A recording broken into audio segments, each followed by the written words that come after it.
first of the last topics for the whole semester for TCW. And this has something to do about the topic on global governance. So, for a while, um, let me minimize this. Okay, it's there. Okay. So, permit me to share our slides for this morning. So, what you have here are actually, the first part are actually just pictures of global problems that we might like to reflect upon on how these things are affecting you and me. Okay? So, this is a picture of a garbage or uncollected garbage. You will find the same scenario in the Philippines, especially in big cities, highly urbanized cities like Cebu. Though these pictures, fortunately, is not from the Philippines. This picture is from India.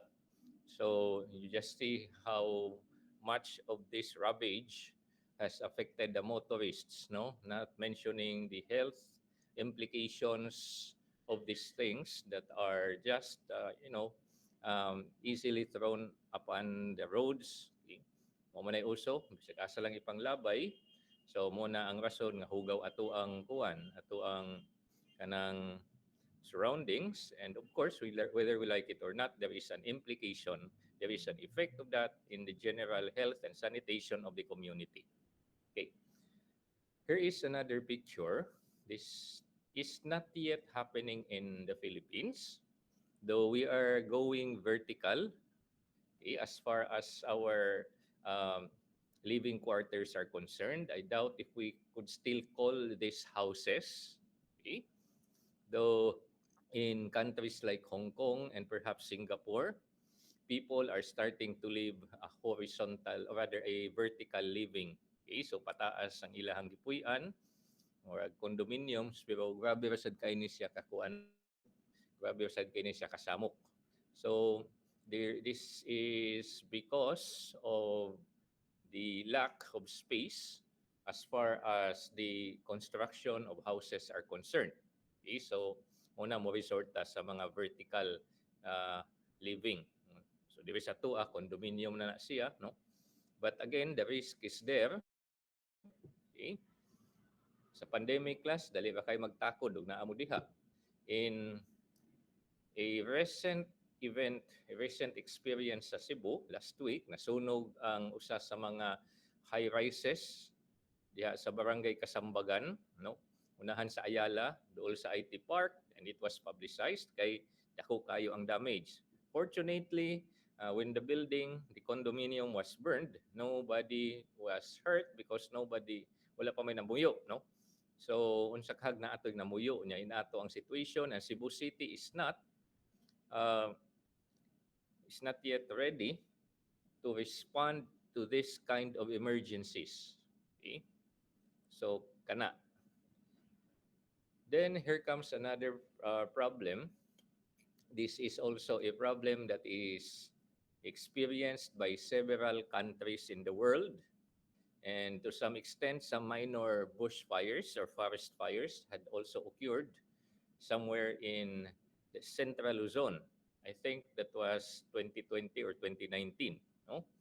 But ang atong mga silingan naka-experience na ani.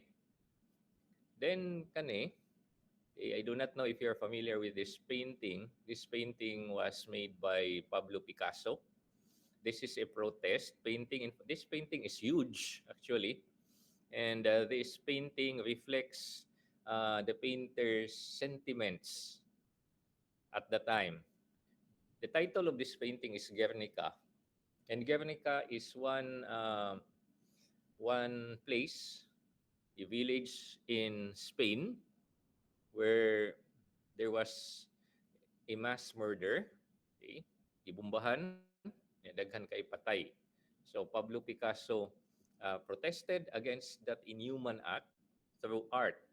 Okay? Still, massacre of people is still prevalent in the many parts of the world today. Okay?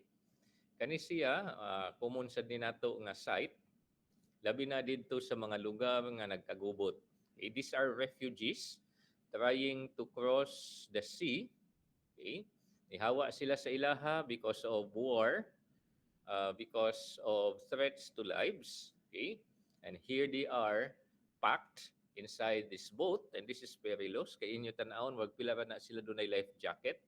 So ang uban ani o kasagaran ani nila buwis buhay nga nilayas gikan sa ilang lugar. Okay? Ang ilang objective o lang yun ang paghawa sa ilaha to be safe, quote unquote, from the ill effects of war that is going on. But of course, wa nila tan-awa ug unsa sad kadelikado ang ilang gibuhat when they cross the sea. So at least kini nga dagat dili kay ni siya turbulent, dili kay siya bowed, no? Pero what if bowed kay ni diha nya inana sila kadaghan, inana kagamay ang sakyanan nga ilahang gisakyan. So that is also a a dangerous na kuan, no? Dangerous enterprise. Okay. Then of course, recently or still we have this problem on the coronavirus. Okay. So kitang tanan makarelate ani. Okay. So because until now we are still experiencing the impact of the coronavirus. That is why some of our classes are done online. Okay? Although kumpiyansa na kaayo ta nga mugawas nga dili mag face mask and so forth and so on, wala na kay tayo precaution. It seems that we are going back to the pre-pandemic era. Okay? We're going back to 2019, but we have to acknowledge the fact that the virus is still there. Okay? In fact, last week, there was a news, pero wala kayo siya nakuan, na wala kayo siya ni na viral, but it was already about the rising cases of coronavirus once more. Although so far, on this week, murag wala man kayo na nasay gi-publicize kanisaka na pug maayo, no? But again, we have to remind ourselves that the virus is still there. The threat of the virus is still there. Okay? So this is another problem. Many countries are experiencing corruption, especially with those who are in the government. Okay? So needless to say, this is going on. This is happening in the Philippines. In fact, in whatever global surveys there are about corruptions, dili jud mawala ang Pilipinas, no? Maapil jud siya sa lista with, well, unfortunately, as one of the corrupt countries in the world today. So what are these? Okay. These problems are experienced by people in the contemporary world, not just people, but peoples, meaning it is a global experience. It is a global problem. But how are we doing about it? How are governments responding about this? Okay? So let's look into the topic on global governance or political globalization. So political globalization, as I have said earlier, is the last topic for TCW. We are now nearing the finals. Okay? So under this general topic of political globalization, we will be talking about global governance. We will be talking about the United Nations. We will be talking about regional organizations and the ASEAN. Then we will be talking about global citizenship, and then the last discussion that we will have on TCW, hopefully next week. Okay, that's why we are undertaking this online class today instead of the usual asynchronous activities that we have, because we have to catch up. MWF classes is very much wounded, I would say. Kay pag Lunes wala ta nag-meet, karong Friday di na sad ta mag-meet because of the um, recent declaration of a holiday. So dapat Sabado man ta na, and we were caught off-handed because it was not expected, no? Until diretso siya kuan last week. So mutang wala ta nakaandam. Okay? So we have to catch up, because if I will not hold classes today, whether online or face to face, next week luoy kayo ang MWF, no? Kay ang TTH, we already have finished many things yesterday. Okay, so to continue, man by nature is a political animal according to Aristotle. In fact, he mentioned this twice in one of his monumental works in political theory, the title of which is Politics. So iya gyud yung gi-emphasize nga man by nature is a political animal. No? So on the other hand, class, a political scientist in the contemporary world by the name of Harold Laswell told us that politics is decision making of who gets what, when, and how. So, as a political animal, we are decision makers. So, from the viewpoint of Harold Laswell, politics is not just an activity of the government, it is also an individual endeavor. So it goes down to the level of the individual. It goes down to you and me. So every time we make decisions, whether it affects some people or it just affects ourselves, it is an act, it is a political act rather. Okay? So when we say politics, it has something to do with the nature, the decision making, no? With decision making of who gets what, when, and how. On the other hand, Haywood would give us another distinction or another definition or description of what politics is. So if you could see, it has something to do with how we manage our day-to-day existence. Okay, and the implication here is the presence of government. Okay? So there is that particular organization that is responsible for the general decision making for everyone. Okay? So it is through the government that people make, people preserve, and people amend the general rules. So that is why we have so many laws. That is why this SEM you are taking agency, sales, and credit transactions. That is part of our laws. Okay? Now, so if we recall those previous pictures of those problems that are encountered by the peoples of the world, this is the immediate observation that we can make. Governments alone cannot resolve today's global problems. Governments are inadequate to solve these global problems. In fact, if you recall, in one of our past discussions, where we emphasized that in the present order of things, it is the market that is more powerful than the governments because most of the those who have the money are corporations. So mas dato pa sila sa gobyerno. So in terms of money or monetary speaking, financially speaking, they are more powerful than the governments, and because of that money, they have the capability to manipulate the government. So mo bitaw na class, ngano man nga dili man masulbad ang global warming precisely because the governments are inutil as against the excesses of these industries that has caused directly, as proven by science, this so-called global warming. Sila mahimo kay mabayaran man sila. Sila mahimo kay nagsalig man sila sa kwarta nga ihatag ani nga mga industries in the form of taxes. Okay? So that is again, as we have said, that is the harsh reality. Okay, so here is a description, a definition of what global governance is. Okay? So if you read that, there are these elements like laws, norms, institutions. Okay?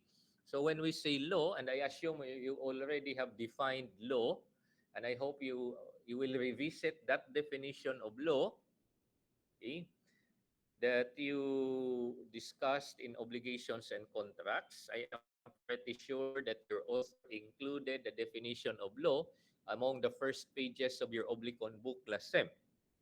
Okay? And I think some of you had memorized that definition. Usually it says that law is a rule of conduct, just and obligatory, laid down by a competent authority for the common observance and benefit. Okay? So, however, I favor better the definition of St. Thomas Aquinas with regards to law, wherein he said that law is an ordinance of reason laid down by one who has charge of the government for the common good and is promulgated. Okay, so these are in the definition you can find the manifest elements of what a law is. So it is an ordinance of reason, meaning to say all of those laws that we have are debated conclusions. Debated conclusions. In other words, debatihan na siya. So, kisa may nagdebate ana. So, in our context and in the context of many countries of the world, it is the institution we call government.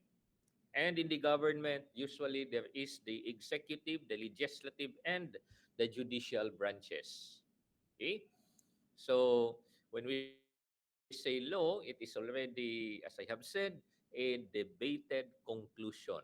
It has gone through debates and through those crystallizing activities, through the exchange of views, they were able to reduce this into a few words in the form of articles, sections, or whatnot. Okay? So, kana, ila na, muna na siya ang gi-propose nga binato para atong sundon by the lawmaking body. In our case, through the Congress. Our Congress is made up of the Senate and the House of Representatives. Okay. Then, of course, laws are for the common good. So, any law that does not concern or does not cater the common good, according to St. Thomas Aquinas, is not a law. And somehow, we are justified, people are justified not to follow or obey a law that is uh, contrary to the common good. Now, the third element in the definition of law, which we have mentioned, is that, or yeah, the fourth rather, kung ano man ang common good. Okay? Um, it is made by those who are, it's the third, those who are they are given the so-called charge of the government. So who are these people who are given charge of the government of the community rather? So we call this institution the government. Okay? So in our context, as we have mentioned earlier, the government is the executive, the legislative, and the judicial branches, and it is spread through as if a hierarchy of offices, okay, in our setting. So you have the national government, you have the provincial government, and you have the city or the municipal government and the barangays. No, so the local government units are given the power to legislate. Okay? Ang barangay makahimog balaod in the form of resolutions. The same is true with the municipal and the city and the provincial governments. They can, of course, create laws within their jurisdictions. Okay. Then the last one is promulgation. So laws has to be promulgated. And by promulgation, we mean that laws must be published. Laws must be made public. Otherwise, uh, if laws are not made public, how can people know the existence of the law? So there is a problem. It cannot be implemented because it lacks one of the basic elements of what a law is. An unpublished law is not law at all. Okay? So mawala nagkwenta ng giingon nato nga kuan.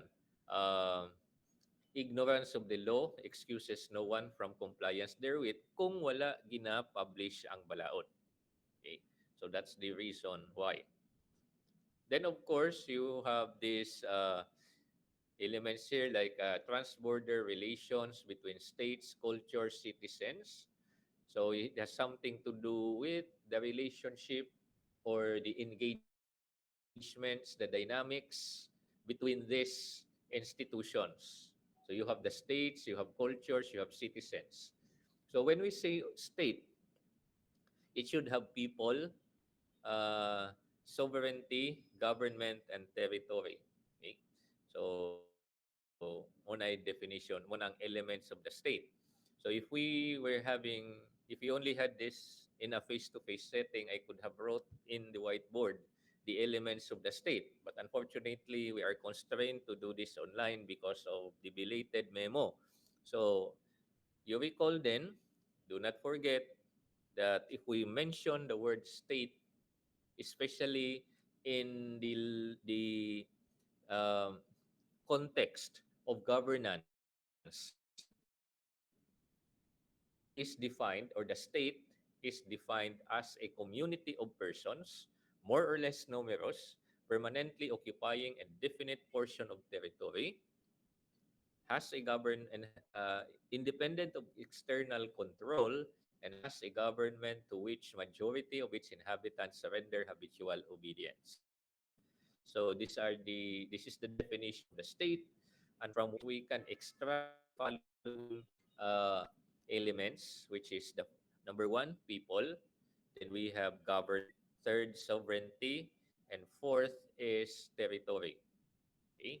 So without this four, it is not a state. It can just be a protectorate. It can just be a, well, we can just use the generic term country, okay, for that matter. So not all countries are states, and all states are countries. Okay. Then of course you have non-governmental organizations. Of course, the market. The market is present in the global governance setting. Dili na siya pwedeng mawala, especially so that as we have already found out, market is powerful. So uh, another description of global governance is this: rule-based order without government. And that is precisely what is going on in the international arena. Okay, in the light of the existence of the so-called United Nations. Okay? So what is governance? Haywood would tell us this definition. Okay? So it is the various ways in which social life is coordinated. So the government is just one element of this coordination in the social life of the people. Okay? So that's why we had said that there is an absence of government, but there is order in the international arena. Okay. So sources of global governance. Okay, you have states. Now treaties means international agreements. Okay. So any agreement that is undertaken or signed, negotiated and signed by countries or by states among themselves, these are treaties. Then of course, international organizations. We have international non-governmental organizations, transnational corporations, and of course, the church. So whether we like it or not, the Catholic Church, as we already have demonstrated when we were talking about globalization and religion, is an inevitable institution when we speak of globalization, because the vast contribution of the church as far as the integration and the interconnectedness of different peoples around the world is concerned. So, one agent of global government is the United Nations. This is not new to us. We have been exposed to the existence of the United Nations ever since we were elementary. So if you recall, every last day of October, if it falls on a class day, okay, we usually don and wear costumes representing the different countries of the world. Dinikadto na to sa eskwelahan, na ay kanang program, etc. about the United Nations. So we had been exposed to its existence early on. So in a nutshell, this is how the United Nations look like. So you have the agencies here. Okay? So you have the General Assembly. So naadiha ang tanan members sa country, and it is stated there that each country is given or has the right to vote. Okay, one country, one vote, of which we have here the Security Council. There are 5 permanent members as reflected by these flags. Until now, I cannot distinguish where is Russia here and where is France between these two flags here, which is always confusing as far as I am concerned. Okay? So of course, China is there, the United States is there, Britain is there, and together with these 5 permanent members are those 10 other non-permanent members given a 2-year term. Then of course you have the peacekeeping forces here. Usually, it is the office of the Secretary General that implements whatever decisions had been made by the Security Council and the General Assembly. Okay. Then of course you have here the other international agencies connected to the United Nations. You have these organs also and specialized agencies. Okay. One of the international agency nga nisikat diri sa Pilipinas karon na pod, especially during the time of President Duterte, is the ICC or the International Criminal Court. The Philippines was one of its chartered members when it was created through the Rome Statute, but during the time of Duterte, tungod sa investigation sa tukhang, they withdraw ang Pilipinas. Okay? Nya karon under President Marcos wa sa siya plano nga iyang ibalik ang atuang membership sa ICC. But nevertheless, because we were already a member of the ICC, so munang the ICC is now investigating those things.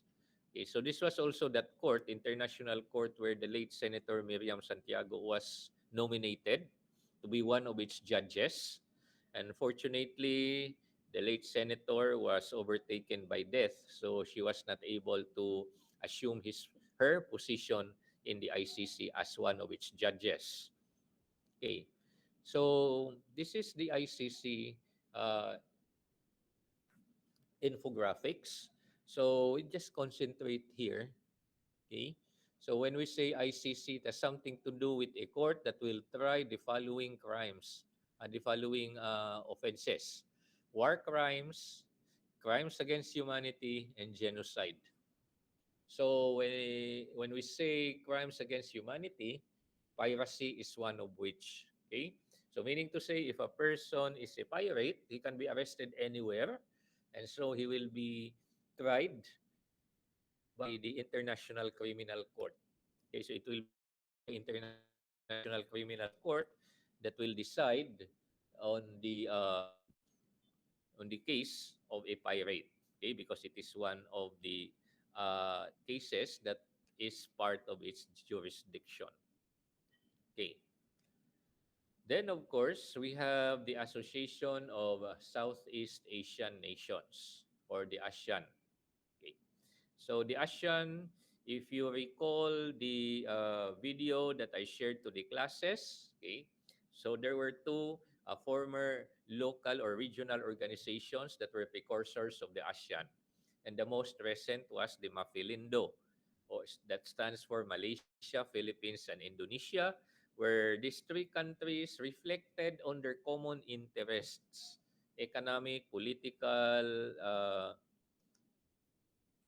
and cultural, etc. No, so we have this realization nga naa day ta ani nga common interest because we are neighbors in this part of the world.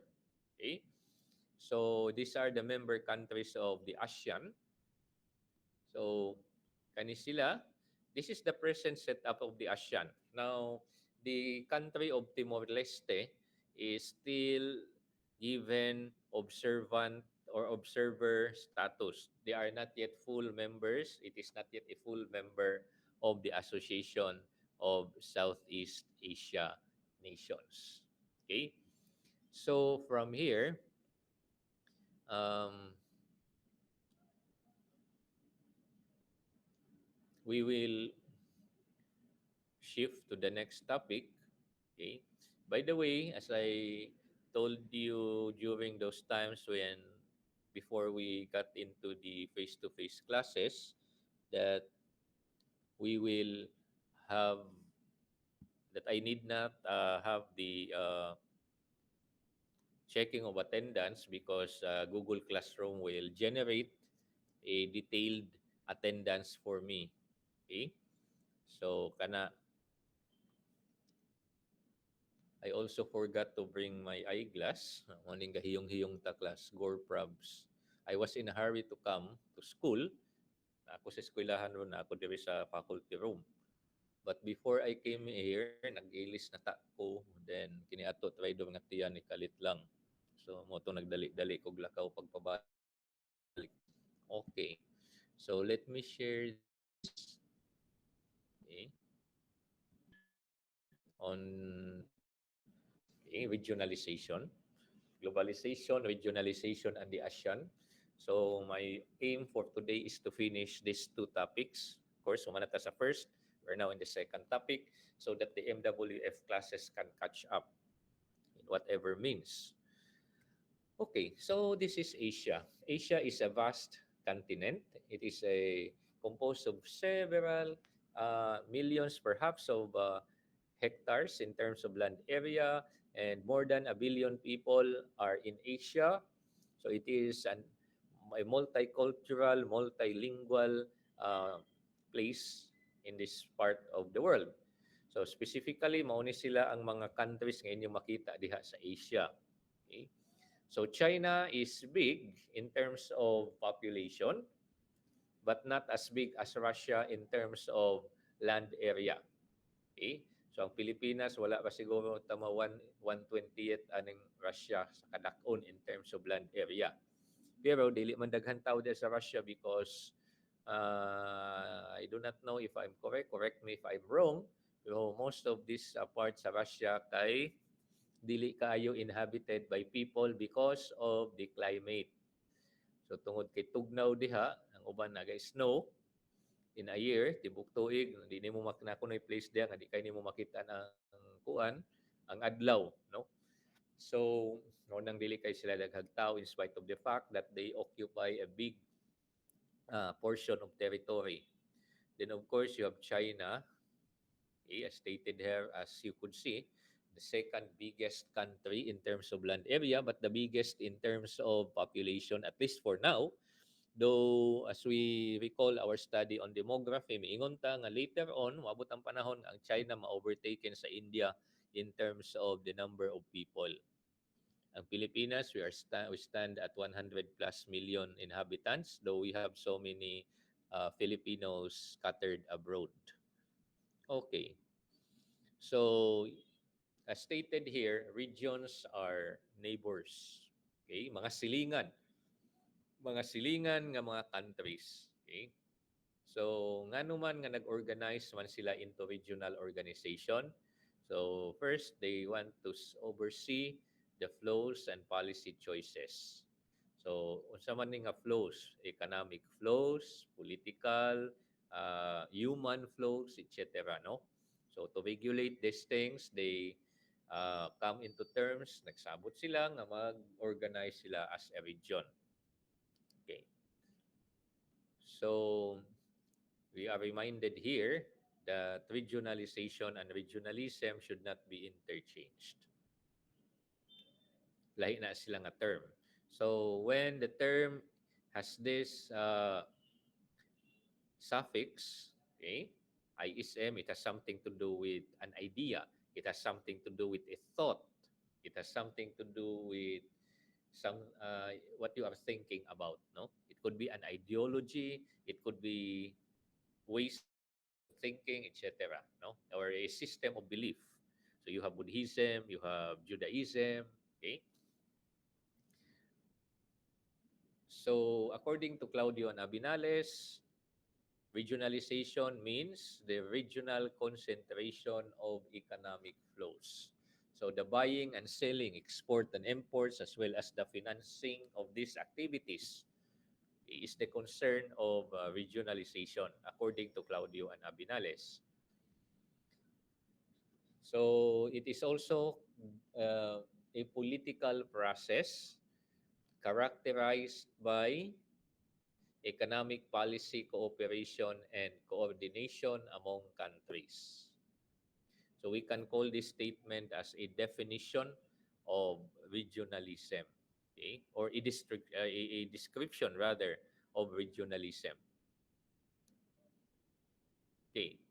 So it is a body of ideas, values, and objectives that contribute to the creation, maintenance, and modification of a particular region, etc. So if you recall, based on that documentary video that I shared to the classes last meeting for Monday, the story of the ASEAN started with the reflection and the realization by the Philippines and Indonesia and Malaysia to some extent of their common interest, of their common interest among them within this part of the world. So Moto, with that realization, with that idea in mind, so motong ilang gi-create ang precursor sa ASEAN which was Mapilindo. Okay. So reasons why countries form regional associations. Okay. So military defense. Okay. Then we have here economic reasons to pool their resources, etc. Okay. Protect the independence of these countries from superpower politics. So this was prevalent during the time of the Cold War when the USSR was still existing at the time. Then, of course, to insulate or protect themselves from the ill effects of economic crisis of which the world has experienced many times already. Okay, so mo nang they brand together kay mas may kuno ng daghan magtinabangay, no? Mga silingan magtinabangay. Okay. There is also such thing as non-state regionalism, okay? And there are such thing as new regionalisms. So if you look at the definition, this concerns about tiny, small associations. Okay? So they are focused on a single issue. More or less, mga non-governmental fall into this category. Okay. So we have here the problem faced by country as regionalization. Okay. I will be sharing this to you um, in a while. This afternoon, I will teach this to you after my last class for the MWF-TCW. In a way, we already have, for my TTH, I already discussed them. I discussed this with them yesterday. Okay, so you just go over this. Okay. So we have the ASEAN. So it is composed of 10 countries. Okay. So what is these countries? So here is a graphic presentation of those countries. Okay. So no need to memorize this. At least we know nga mo ni atong mga kauban diha sa ASEAN. So originally, there were 5 members, chartered members, as far as the ASEAN is concerned. And you have here Indonesia, Malaysia, the Philippines, Singapore, and Thailand. So they bonded together in 1967 for the organization of what we now call as the ASEAN. And later on, Brunei came into the organization, Vietnam, Laos, Myanmar, and Cambodia. So as I have said earlier, presently, Timor-Leste is applying membership to the ASEAN, but that membership is not yet granted, but they are given still observer status. Okay? So as that would be all for this morning. And I will be, as I have said, I will share this to the classes anytime this afternoon. Okay. So Friday class, we will not meet because there is a memo from the Office of the President, a rather belated announcement of a holiday on Friday. So we will be seeing each other Monday next week. Okay. So as I've said, I need not call the roll because later on in a while, Google will give me the list of those students who are here, including the number of minutes, unsa oras sa misulod, unsa oras sa migawas, nagka-off and on ba inyong internet, etc. Okay? So that would be all for today. God bless everyone. We call it a day.